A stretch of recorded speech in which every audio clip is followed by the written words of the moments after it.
हाँ दोस्तों, जैसा कि मैंने आपको बताया था कि ये क्वेश्चन है आधुनिक राष्ट्रवाद का उद्भव। आप अगर हमारे वीडियो पे आए हो नए आदमी तो मैं कहूँगा प्ले स्टोर पे जाके लेक्चर 1 से लेके लेक्चर 1, 2, 3, 4 लेक्चर के हिसाब से दिया हुआ है। मॉडर्न हिस्ट्री में आप जाके देख सकते हो। वर्ल्ड हिस्ट्री जिसको करना वो भी प्ले लिस्ट पे जाके वो वीडियो में वो क्या थंबनेल पे लिखा हुआ है 1, 2, 3, 4, 5। आप सीरीज बाय सीरीज आप देखते जाओ। घर बैठे हुए नोट्स तैयार कर सकते हो। दिल्ली से मंगाने में काफ़ी खर्च बैठ जाती है। नोट्स आपको पुराने मिलेंगे, नए नोट्स नहीं मिलेंगे। मैं कहता हूँ 2022 का नोट्स है। 2022 तक की हिस्ट्री को उठाया गया है कि भारत के मुद्दे को।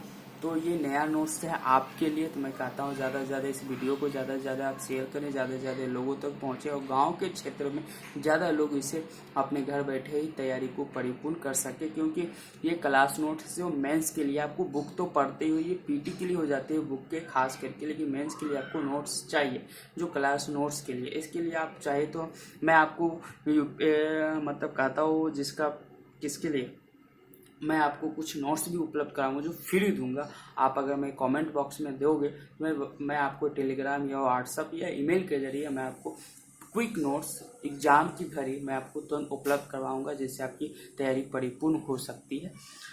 चलिए मैं अपने मुद्दे पर आ गया हूँ। मैं आपको यहाँ से मैं लिखाना स्टार्ट कर देता हूँ। चलिए, आधुनिक राष्ट्रवाद का उद्भव 19वीं सदी एवं समाज एवं धर्म सुधार आंदोलन। उद्भव का कारण क्या था? महत्वपूर्ण पहलू, विशेषता, सुधार कार्य एवं कार्य के विभिन्न चरण। महत्व, आधुनिक राष्ट्रवाद के प्रवर्तक के रूप में सीमाएं क्या थी? कहाँ तक आधुनिकरण लाया और राष्ट्रवाद का सोच संप्रदायवाद को प्रोत्साहन क्यों मिला? चलिए, ये सारे ये माइंड मैप आपको याद रखना पड़ेगा। आधुनिक राष्ट्रवाद के उद्भव का कारण क्या था? ग्रामीण तत्वों पर ब्रिटिश शासन का जहां ग्रामीण प्रतिरोध के रूप में व्यक्त हुआ, वहीं भारतीय बुद्धिजीवियों पर ब्रिटिश शासक का प्रभाव 19वीं सदी के समाज एवं धर्म सुधार के रूप में व्यक्त हुए। जैसे एग्जाम्पल में राजा राम मोहन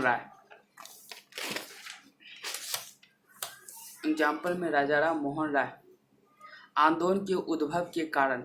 आंदोलन किस कारण उद्भव हुआ था?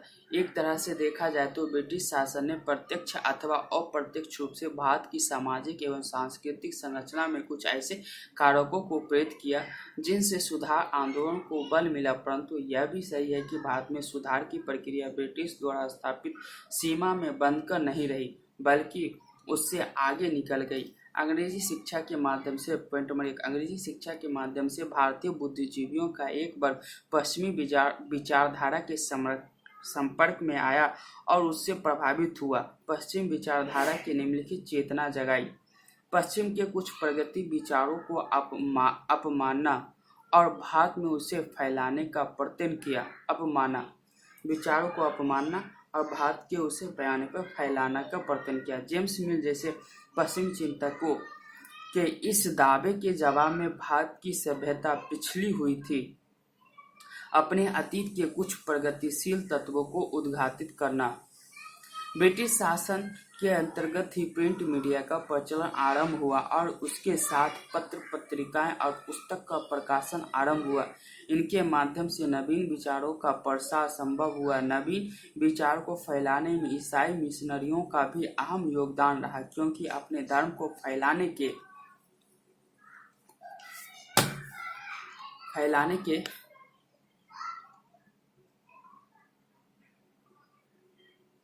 क्रम में आधुनिक शिक्षा को भी फैलाने का काम किया। दोस्तों, आपको साफ अगर नहीं दिखाता हुआ तो मुझे कमेंट बॉक्स में कर सकते हैं कि साफ से नहीं दिखा, मैं फिर से वीडियो बना दूंगा। जब ब्रिटिश सरकार के द्वारा समाज सुधार के लिए कानून बनाए जाने लगे तो इनमें भारतीय सुधारकों को प्रोत्साहन मिला।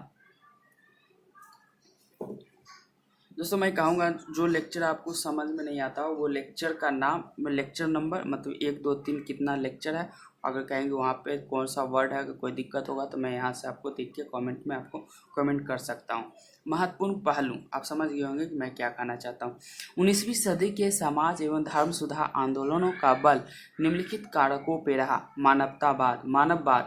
मानववाद से तात्पर्य है कि संसार एवं सांसारिक जीवन के महत्व देना तथा ईश्वरीय की जगह मानवीय पहलू पर बल देना। तर्कवाद, मानववाद का क्या कहना था? ईश्वर की जगह मानव को तर्कवाद, किसी चीज को सत्य और असत्य की तर्क पर कसौटी करना। व्यक्तिवाद, व्यक्ति के द्वारा अपने सुख दुख को अभिव्यक्त करना, व्यक्ति के द्वारा सुख दुख को अभिव्यक्त करना। धार्मिक सार्वभौमवाद, किसी धर्म विशेष जुड़े होने के बाद भी धार्मिक संकीर्णता से ऊपर उठना, किसी धर्म विशेष जुड़े होने के बाद भी धार्मिक संकीर्णता से ऊपर उठना। भारतीय पुनर्जागरण की विशेषता, भारत में पुनर्जागरण कैसे आया, फिर से लोग तो जागा हुआ था फिर सो गया था धर्म के लोग के। फिर प्रभाव एवं प्रतिक्रिया दोनों एक साथ देखते हैं, प्रभाव किस पर और प्रतिक्रिया किस प्रकार था। इससे तात्पर्य है कि भारतीय बुद्धिजीवियों का एक बार पहले अंग्रेजी भाषा के माध्यम से पाश्चात्य विचारों के संपर्क में आया। बुद्धिजीवी पहले पाश्चात्य मतलब पश्चिम के विचारों को कहा जाता है दोस्तों, ये होता है पाश्चात्य मतलब पश्चिम के विचारों के संपर्क में आया और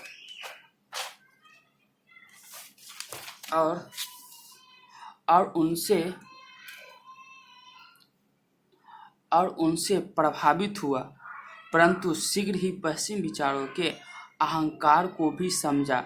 इसके साथ ही पश्चिम सभ्यता के साथ प्रतिक्रिया भी हुई और फिर वे अपनी संस्कृति की ओर आकर्षित हुए और उनमें भी कुछ अच्छी बातें उद्घाटित करने लगे। इस प्रकार जिसे हम 19वीं सदी भारतीय पुनर्जागरण के नाम से जानते हैं, उस पर न केवल पश्चिमी विचारों का प्रभाव है बल्कि भारतीय विचारों का भी प्रभाव है। पॉइंट 2, यह मुख्यतः समाज सुधारक आंदोलन था, परंतु यह धर्म से भी संबंध बनाए रखा और यह धर्म सुधार से जुड़ा रहा। 19वीं सदी का भारतीय पुनर्जागरण को प्रेरित करने के पश्चात कारकों की भूमिका रही थी, परंतु जब इस आंदोलन की शुरुआत हुई, इसने पश्चिमी तत्वों को भी चुनौती दे डाली। विभिन्न सुधारकों एवं सुधार संस्थाओं पर पाश्चात्य एवं भारत के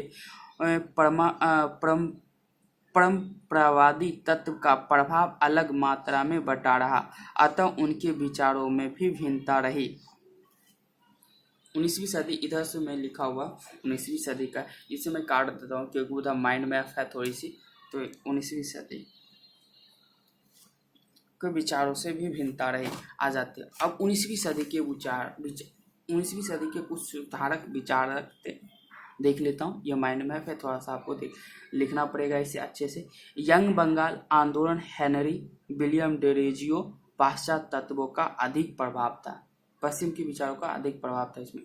हिंदू संस्थाओं में ब्रह्म समाज एवं प्रार्थना समाज, मुस्लिम संस्थाओं में अलीगढ़ आंदोलन, सिख संस्थाओं में सिंह सभा एवं अकाली आंदोलन, रहनुमाई माजदा ये क्या है, मैं थोड़ी सी बोल रहा हूँ, शासन सभा नहीं पर ये दोस्तों मैं रिकॉर्ड नहीं कर पा रहा हूँ, मैंने कुछ लिखा था, ये शासन कुछ है लिखा हुआ, इन पर पाश्चात्य, अच्छा इसे आप काट भी देना, रहनुमाई माजदा से काटा हुआ, इसे काट दो, ये मैंने कुछ लिखा हुआ काटना भूल गया हुआ। इन पर पाश्चात्य तथा देशी दोनों तत्वों का संतुलित प्रभाव था। इतना याद तो नहीं रहेगा लेकिन आपको थोड़ा मोड़ा याद तो रखना भी पड़ेगा कि नुमाई माजदा, ये अलीगढ़ मुस्लिम संस्था, सिख के बारे में अकाली और ब्रह्म समाज, ये 4-5 है आपको। इन पर पाश्चात्य और देशी दोनों का संतुलित प्रभाव था। हिंदू धर्म में आर्य समाज एवं थियोसॉफिकल सोसाइटी, इस्लाम, फराजी, वहाबी एवं देवबंद आंदोलन, सिख पंथ में कुका आंदोलन पर परंपरा का गहरा प्रभाव पड़ा। देखते हैं राजा राम मोहन राय के विचार होना, विचार समझ ही गए।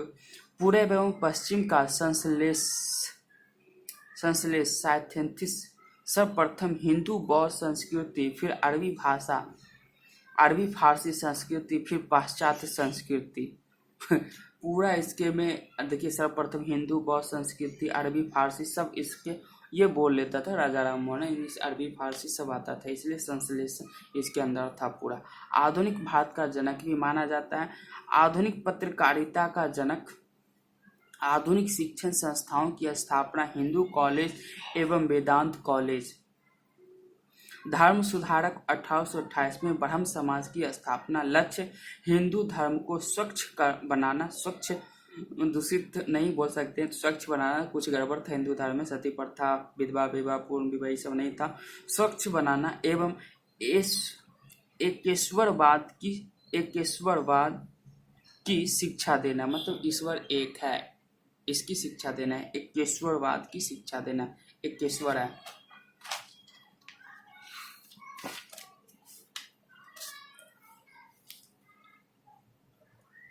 समाज सुधारक, सती प्रथा उन्मूलन के लिए कार्य करना, विधवा विवाह के लिए फिर कार्य करना, स्त्री शिक्षा के लिए कार्य करना आदि का समर्थन देना। पश्चिम की तकनीकी एवं पूंजीवादी आर्थिक मॉडल भारत के विकास के लिए आवश्यक माना। अब क्वेश्चन आ जाता है कि राजा राम मोहन राय आधुनिक भारत के जनक थे, प्रशिक्षण कीजिए। अब आपको इसका प्रशिक्षण करना पड़ेगा। दोस्तों मैंने इसे बता दिया, इसका आंसर लिखने में क्या दिक्कत, आप तो बेहतर ढंग से लिख सकते हो क्योंकि राजा राम मोहन राय के विचार को आपने देखा। चलिए, दयानंद सरस्वती एवं आर्य समाज सुधार की प्रेरणा, परंपरावादी मूल्यों के आधार पर भारत के पुनरुत्थान पर बल देना, ईसाई मिशनरियों के धार्मिक दुष्प्रचार का सामना करना। जो धार्मिक दुष्प्रचार कर रहा था उसका सामना करना। योगदान, धर्म सुधार अर्थात मूर्ति पूजा, पुरोहितवाद, ये सब उसका योगदान था। कर्मकांड का विरोध करना, धर्म सुधार करना, मूर्ति पूजा का विरोध करना था और पुरोहितवाद और कर्मकांड का विरोध करना। ये सब का क्या था, विरोध करना। पुरोहितवाद का, कर्मकांड सब विरोध करना, मूर्ति पूजा का विरोध करना, धर्म सुधार करना था इनका। समाज सुधार पर बल, छुआछूत का विरोध करना, ये विरोध होगा, विरोध लिख दिया, विरोध करना। शिक्षा के प्रसार पर बल, एंग्लो वैदिक कॉलेज एवं स्कूल की स्थापना करना। सीमाएं क्या थी, सीमाएं वेदों अमोघ तत्व पर बल देकर आधुनिक यह घोषित करना कि सारा ज्ञान वेदों में छिपा है। इससे पुनरुत्थानवादी प्रवृत्ति पर बल, फिर से वेद को आप लोग पढ़े, मतलब फिर से आपको वेद को जाने कि सारा ज्ञान वेद में ही है, कहीं नहीं है। निम्न जातियों के अलगाव पर प्रभाव, 2। तीसरा, एक हो गया निम्न जाति के अलगाव पर प्रभाव, निम्न जातियों के अलगाव पर प्रभाव। आप पीछे करके भी देख सकते हो दोस्तों, इसमें कोई बड़ी बात नहीं है वीडियो को। शुद्धि आंदोलन पर बल दिए जाने के कारण सांप्रदायिक चेतना को प्रोत्साहन, शुद्धि मतलब धर्म को शुद्ध करने के लिए संप्रदायवाद तो आएगा, इस सांप्रदायिक चेतना को प्रोत्साहन मिला। स्वामी विवेकानंद, व्यवहारिक वेदांत, दरिद्र नारायण, धर्म सुधारक, कर्मकांड विरोधी, आगामी राष्ट्र, 50 वर्षों तक हमारा धर्म, समाज सुधार, छुआछूत विरोध, निम्न जाति का विरोध, सामाजिक कर्म पर बल, रामकृष्ण मिशन, एक महान समाजवादी थे, इसका नाम सब भूल गए थे, मैं सर ही भूल गए थे इसलिए मैंने यहाँ पर डैश लगा दिया था, कोई बड़ी बात नहीं है। वेद तकनीकी में पश्चिम को श्रेष्ठ मानते थे तो अध्यात्म में भारत धर्मगुरु होने की क्षमता रखता था, भारत को धर्मगुरु होने की क्षमता रखता था। हिंदू मुस्लिम में एकता पर बल दिया, स्वामी विवेकानंद। आर्य समाज ईसाई मिशनरियों के धार्मिक दुष्प्रचार के विरुद्ध एक स्वाभाविक प्रतिक्रिया थी। आलोचनात्मक प्रशिक्षण कीजिए, आपको मैंने अभी जस्ट पढ़ाया, इसका आप चाहे तो 150 शब्दों में इसका आंसर लिख सकते हो। दुष्प्रचार किस प्रकार ईसाई मिशनरियों का था, तो आप इसका आंसर बेहतर से बेहतर ढंग से लिख सकते हो और मैं कहूँगा कि आज ही लिखो तो अच्छा रहता है। दोस्तों मैं कहता हूँ कि आइए, सुधार आंदोलन में पुरुष स्वर्ण सुधारक थे, ये माइंड मैप है। तो मैं चाहूँगा, इतना काफ़ी ज़्यादा लंबा वीडियो हो जाएगा तो मैं इसे काफ़ी लंबा ज़्यादा वीडियो नहीं करना चाह रहा हूँ, तो इसे मैं कल बताऊँगा। साथ ही सुधार आंदोलन थे, महिला उत्थान एवं कार्यक्रम, महिलाओं को उत्थान, महिला सुधार एवं खुद सामने आई महिलाएं, श्री नारायण गुरु थे, श्री ईवी रामास्वामी पेरियार, मैं इसे नहीं दिखा पा रहा हूँ अच्छे ढंग से तो मैं अभी दिखा देता हूँ। ईवी रामास्वामी पेरियार या डॉक्टर भीमराव अंबेडकर, इसके विचार देखेंगे। ये सारे पॉइंट मैं आपको कल दिखाऊंगा। ये महिला उत्थान कार्यक्रम दिखाएंगे, ये माइंड मैप है, इसे तो आपको बेहतर ढंग से लिखना ही पड़ेगा। आधुनिक राष्ट्रवाद, ये भी माइंड मैप है, तो इसे मैं सारा कल दिखाऊंगा। दोस्तों मैं नहीं चाहता हूँ कि आप भी परेशान हो और मैं भी परेशान रहूँ, तो इसे मैं अब कल दिखाऊंगा। तो बड़ी बात है, जाति सुधार आंदोलन। ये आ जाता है धर्म सुधार आंदोलन पुरुष एवं स्वर्ण सुधारक पुरुष सुधारक के रूप में सीमाएं, महिला उत्थान का समर्थन परंतु महिला स्वाधीनता का अनुमति नहीं। समर्थन तो ले लेंगे लेकिन महिलाओं को स्वाधीनता की अनुमति नहीं मिलेगा। स्वर्ण सुधारक के रूप में सीमाएं, पुरुष को ही स्वर्ण सुधारक माना गया, महिलाओं को नहीं माना गया। ये मुद्दे हैं तो समझ गए। 19वीं सदी में स्वर्ण एवं पुरुष सुधारक थे, 19वीं सदी में पुरुष सुधारक थे, महिलाओं को स्वर्ण सुधारक नहीं कहा गया था। दोस्तों ये सारे पॉइंट आपको हम कल बताएंगे और हमारे वीडियो को लाइक सब्सक्राइब शेयर सब करेंगे और ज़्यादा से ज़्यादा लोगों तक शेयर करेंगे आप।